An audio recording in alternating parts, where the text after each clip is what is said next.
দেখলে বৈদ্য, রাজসভায় আমাদের অপমানটা দেখলে? হ্যাঁ, সে তো দেখলাম মন্ত্রী মশাই।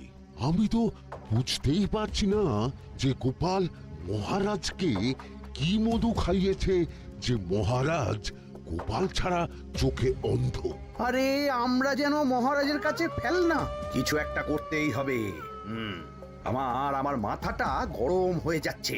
গোপালের মতন রাজসভার ময়লাকে যতক্ষণ না ফেলা যাচ্ছে ততক্ষণ আমার মাথা জ্বলন্ত কয়লা হয়েই জ্বলবে। পণ্ডিত মশাইয়ের মাথায় একটা বুদ্ধি আছে মন্ত্রী মশাই। আপনি যদি সেই অনুযায়ী উঁচির কাজ করেন তাহলে বেটা গোপালের কপালে দুর্গতির সীমা থাকবে না। এই কি বুদ্ধি, কি বুদ্ধি?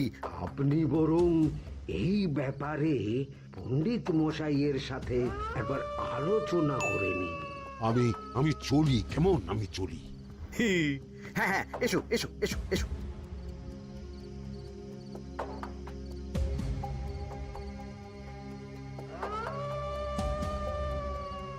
আরে ওই তো আমার বাঁ হাত ঘটা আসছে, বেটাকে দিয়ে একটা কাজ করাতে হবে। এ কি মন্ত্রী মশাই, আপনি এখানে দাঁড়িয়ে কি করছেন? এই একটা গুরুত্বপূর্ণ ব্যাপারে কথা বলছিলাম। একটা একটা কাজ করতে পারবি? কি কাজ করতে হবে বলুন মন্ত্রী মশাই। আমাকে একটু ঠান্ডা জল, পাতিলেবু আর পুদিনার পাতা দিয়ে শরবত বানিয়ে খাওয়াতে পারবি? সেসব আমার ঘরে ব্যবস্থা করাই আছে। চলুন চলুন, আমার সাথে চলুন। হ্যাঁ হ্যাঁ, চল চল চল চল চল।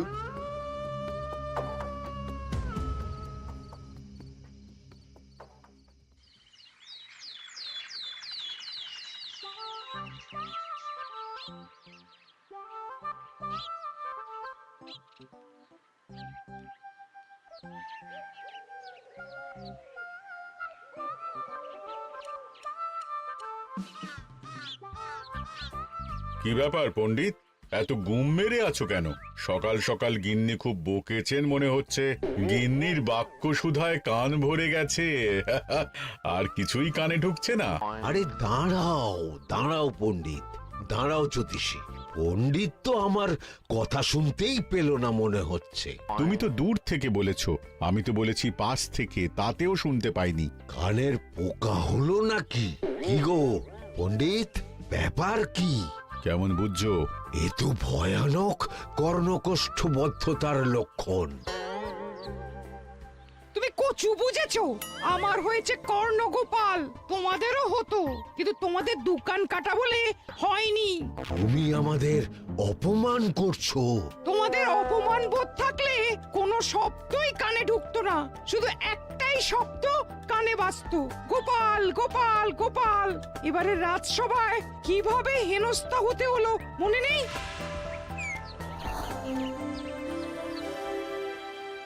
মহারাজ, একটা ভিক্ষা আছে।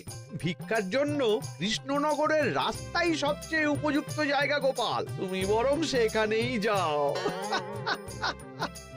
মন্ত্রী, মন্ত্রী মশাই ঠিকই বলেছেন মহারাজ। যে যার নিজের জায়গা থেকে কথা বলে। কুকুর বলে ভৌ ভৌ, বেড়াল বলে মিউ মিউ, কাক বলে কা কা। মন্ত্রীর ভিক্ষার জায়গা কৃষ্ণনগরের রাস্তা, আর গোপালের ভিক্ষার জায়গা মহারাজ কৃষ্ণচন্দ্রের দুয়ার। বলো কি ভিক্ষা? বাড়িতে পুজো আছে মহারাজ, খরচা অনেক, কিছু ঋণ আবশ্যক। যদি 100 মোহর। ঋণ তোমাকে আমি দিতে পারবো না গোপাল। পুজো উপলক্ষে তোমাকে আমি 100 মোহর দিলাম। মহারাজ, আমিও ঠিক এই কথাটাই বলতে যাচ্ছিলাম। আমরাও তাহলে বাড়িতে পুজো করব। পুজোর জন্য আমাদের অনেক খরচ, তাই যদি... অবশ্যই অবশ্যই, কত ঋণের প্রয়োজন খাজাঞ্চির কাছ থেকে নিয়ে নিও, সুদটা আমি মাফ করে দিলাম। মহারাজ, গোপালকে দান আর আমাদের ঋণ? হ্যাঁ, কারণ তোমরা নিজেরা খাবে, কিন্তু গোপাল অন্যদের খাওয়াবে। গোপালের মতো মানুষের সঙ্গে থাকাই হলো রাজধর্ম। কিন্তু তাছাড়াও তোমরা হলে 80 যাই বেতন পাই দলের লোক। গত 1 বছরে তোমার কোন মন্ত্রণা দেশের কাজে এসেছে? পণ্ডিত কোনো নতুন তত্ত্ব শুনিয়েছে? জ্যোতিষী কোনো অমোঘ ভবিষ্যৎবাণী করেছে? আর বৈদ্য 3 বছর ধরে আমার হাঁটুর ব্যথা সারাতে পারেনি। কিন্তু গোপাল, গোপালের ভাঁড়ে হাস্যরসের কখনো অভাব হয়নি। মনে আছে? আছে, কিন্তু করার তো কিছু নেই। আছে।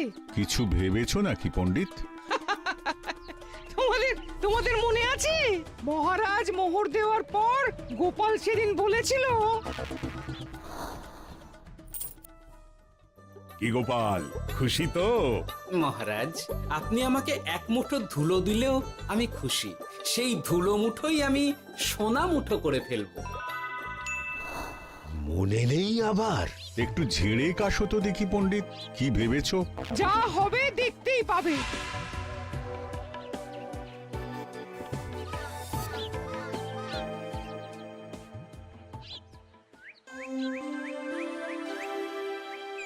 মহারাজের জয় হোক, মহারাজের জয় হোক। ওরে বাবা, এই যে সকাল সকাল চান করে ঠান্ডা লেগে গেল মনে হচ্ছে। মহারাজ, ওই কবি গান উপলক্ষে গত মাসটা আমি কৃষ্ণনগরের কোণে কোণে ঘুরে বেরিয়েছি। প্রজাদের মধ্যে একটা অসন্তোষ আমি লক্ষ্য করেছি মহারাজ। অসন্তোষ? আমি তো জানতাম আমার শাসনে প্রজারা সুখে আছে। সুখে তারা ভাসছে মহারাজ, কিন্তু একটাই অসুখ, তারা মহারাজের দর্শন পায় না। তারা মহারাজের পদধূলির জন্য আকুল হয়ে আছে, মহারাজের দর্শন পাওয়ার জন্য চাতকের মতো অপেক্ষা করছে। চিত্রকরকে দিয়ে চিত্র অঙ্কন করিয়ে বিলি করে দিলেই হলো।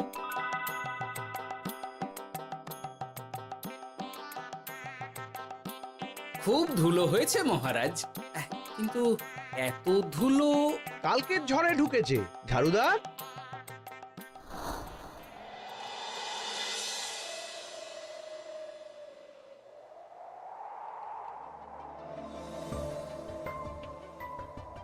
এই সুযোগ, রাজসভা ফাঁকা, এমন ঝড় যে পেয়াদারাও বাইরে নেই। কাজটা সেরে ফেল, বুঝলি? কিরে, কাজটা কর।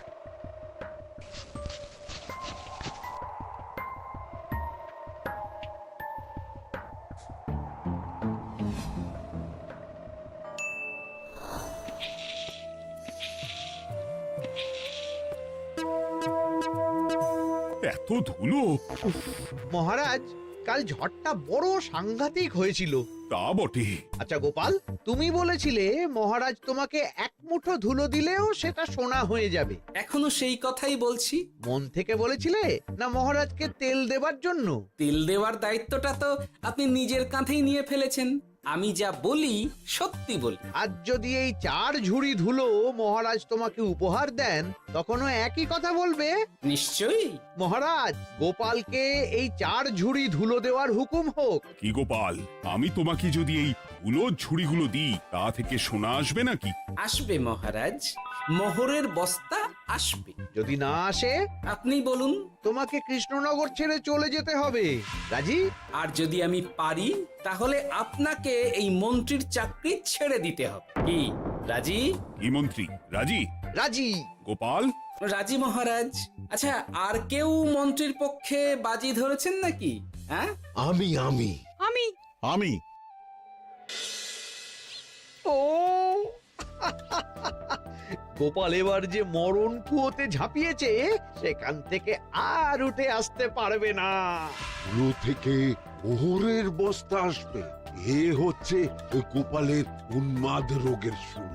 দেমাক দেমাক, মহারাজের পিঠ চাপড়ানি পেয়ে পেয়ে গোপাল ভেবেছে যে ও সব কিছু করতে পারে। এবার শুধু সেই দিনকার অপেক্ষা, যেদিন গোপালকে উল্টো গাধায় চড়িয়ে কৃষ্ণনগর থেকে বার করে দেব। এতটা নিশ্চিন্ত হবেন না মন্ত্রীমশাই। গোপাল কিন্তু হালকা কথা ছুঁড়ে দেওয়ার লোক নয়। কি বলতে চাইছো পণ্ডিত? ওই 4 ঝুড়ি ধুলো থেকে মোহরের বস্তা আসবে? না, তা বলছি না। অন্য জায়গা থেকেও তো মোহরের বস্তা আসতে পারে। তার সঙ্গে ধুলো মিলিয়ে দিলেই কেল্লা ফতে। গোপালের নিশ্চয়ই কোনো পরিকল্পনা আছে। গোপালের সব পরিকল্পনার গোড়া মেরে রেখে দিয়েছি পণ্ডিত। ঘটা আছে গোপালের পেছনে, আর ঘটা আছে গোপালের বাড়ির পাহারা। লুকিয়ে কিচ্ছু করতে পারবে না। আরে ওই তো বটা আসছে। বেল্লিক, উল্লুক, তোকে আমি জল বিছুটি দেওয়াবো। গোপালকে ছেড়ে চলে এসেছিস কেন? ছেড়ে আসবো কেন মন্ত্রী মশাই? গোপালকে ওর বাড়ির সামনে ছেড়ে এসেছি। ওখানে তো ঘটা আছে। ও বড্ড ঘুরিয়েছে বেটা। কোথায় কোথায় গিয়েছিল গোপাল? 4 ঝুড়ি ধুলো নিয়ে বেটা বাড়ির উল্টো দিকে হাঁটা দিল। চললাম পিছু পিছু যাচ্ছিল কোন দিকে? নদীর দিকে, কিন্তু গোপাল দাঁড়ালো যদুর বাড়ির সামনে।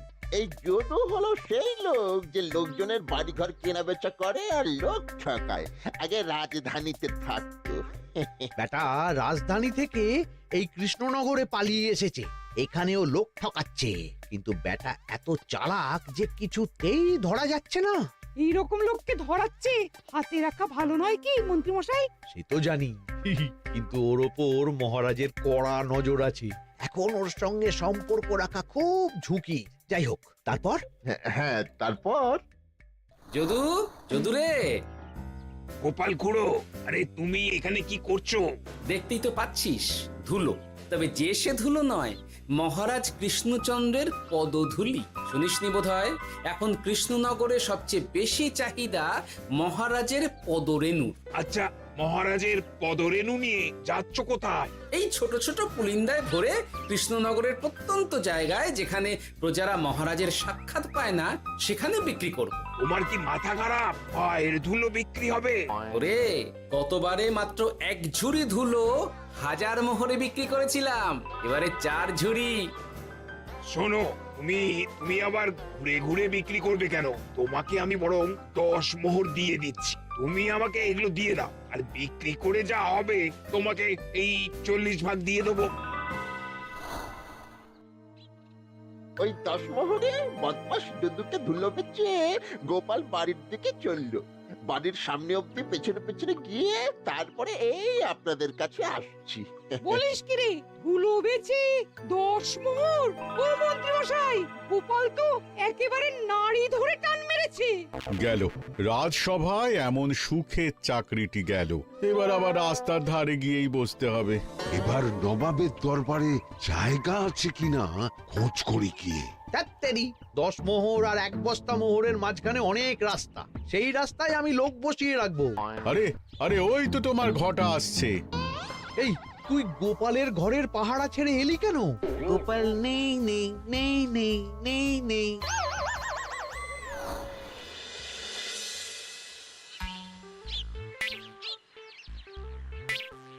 আরে, ভয় পেলি নাকি? না না না না না, ভয় পাবো কেন? শোন, তোকে পেয়ে আমার খুব ভালো হলো বুঝলি। তোকে আমার একটা কাজ করতে হবে। বলো বলো। আসলে বুঝলি, আমার না গিন্নিকে নিয়ে তার বাপের বাড়ি যাওয়ার কথা ছিল, কিন্তু হঠাৎ বিশেষ কাজে আমাকে খামবাজে চলে যেতে হচ্ছে। এখন আমি গিয়ে গিন্নিকে বললে বুঝতেই পারছিস কুরুক্ষেত্র হয়ে যাবে একেবারে। তাই আমি কাউকে খুঁজছিলাম যে আমার বাইরে যাওয়ার খবরটা আমার গিন্নিকে গিয়ে দেবে। তুই পারবি বাবা ঘটা? ওরে বাবা!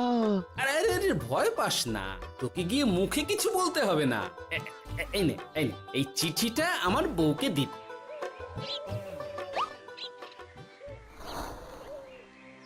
কৃষ্ণনগর ছেড়ে চুপি চুপি চলে যাচ্ছি, চালাকিটা দেখেছেন?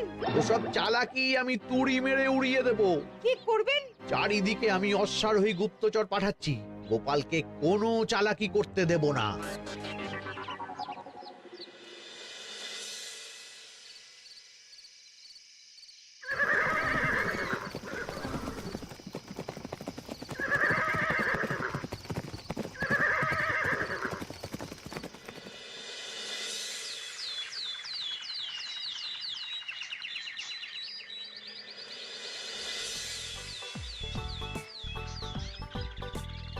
অং বং পিং পং।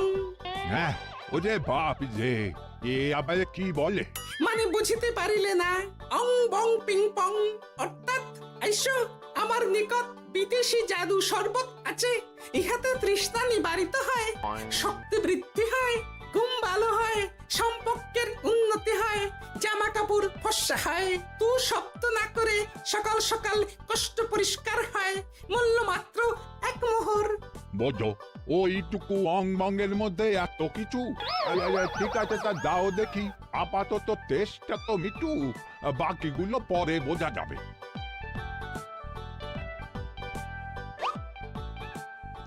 আহ বড় ভালো খেতে তো আহ, ঠং ঠং অর্থাৎ শক্তি বৃদ্ধি হলো। হ্যাঁ, হ্যাঁ, মনে হচ্ছে গায়ে যেন দুগুণ বল পাচ্ছি। কি হয়েছে ভাই? এ কে?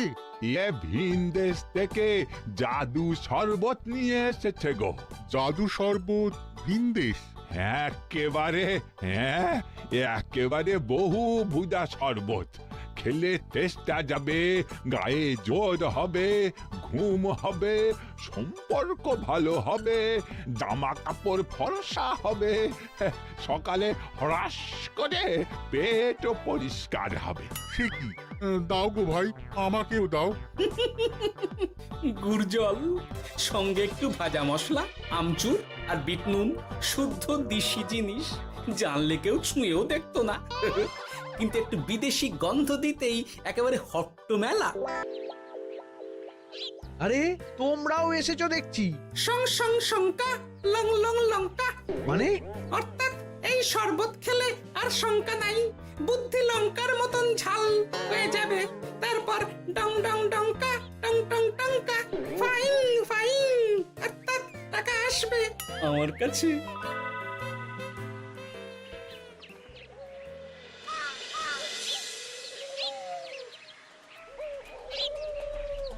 ঝপ ঝপ ছপাং, ভট ভট ফটাং, অর্থাৎ উহাকে দৌড়িয়েছ কেন?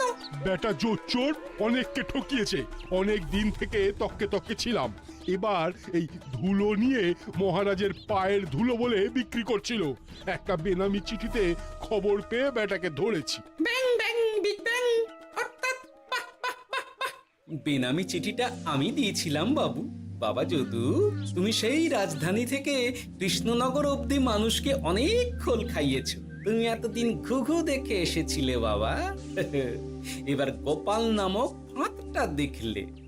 কতবার বলবো এইসব ধুলো আমি গোপালের কাছ থেকে কিনেছি। যা বলার ওই বিচারের সময় মহারাজকে বলবি। চল চল চল চল চল।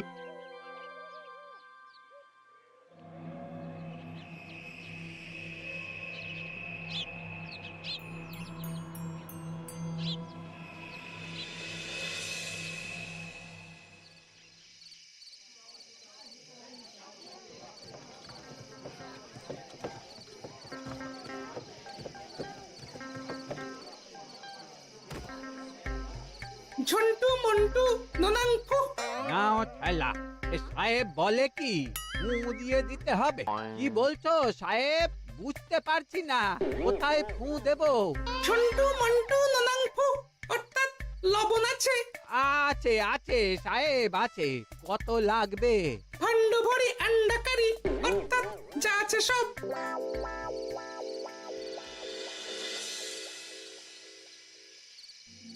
ব্যাস, মোটামুটি আশেপাশে সব দোকানের নুন এখন আমার জিম্মায়। এবার আসল মজা শুরু হবে।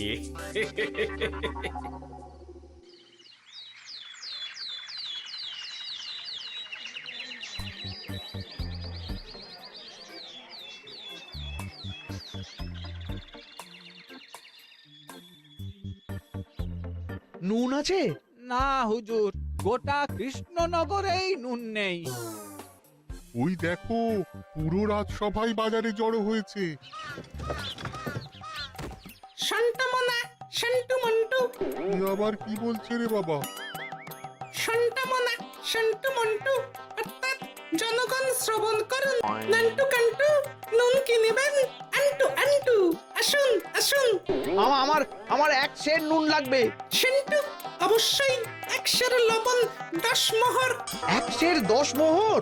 10 মোহর লইবেন না লইবেন না? না, নেব না।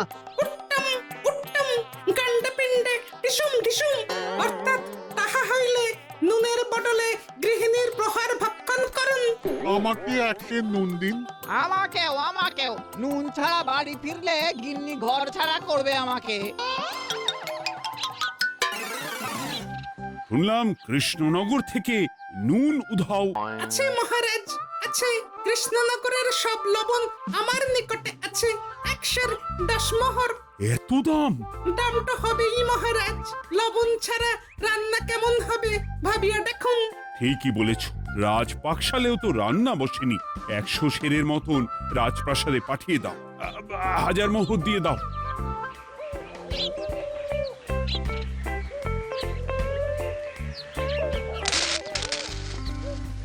ব্যাস 1 বস্তা মোহর হয়ে গেছে।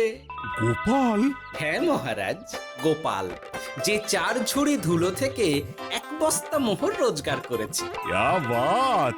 চলো রাজসভায়, পুরো গল্পটা শুনতে হবে। সকলেই এসো তাহলে রাজসভায়। কিন্তু মহারাজ, যারা বাজি হারলো তাদের তো চাকরি গেছে, তো তারা রাজসভায় যাবে কি করে? ঠিক ঠিক ঠিক বলেছ। আর যারা বাজি হারলো তারা বাদ, বাকিরা চলো। এই সেরেছে, গোপাল তো আবার বাজি মেরে দিল। ও মহারাজ, আমাদের দেখুন। ও মহারাজ, আমাদের দেখুন। ও মহারাজ।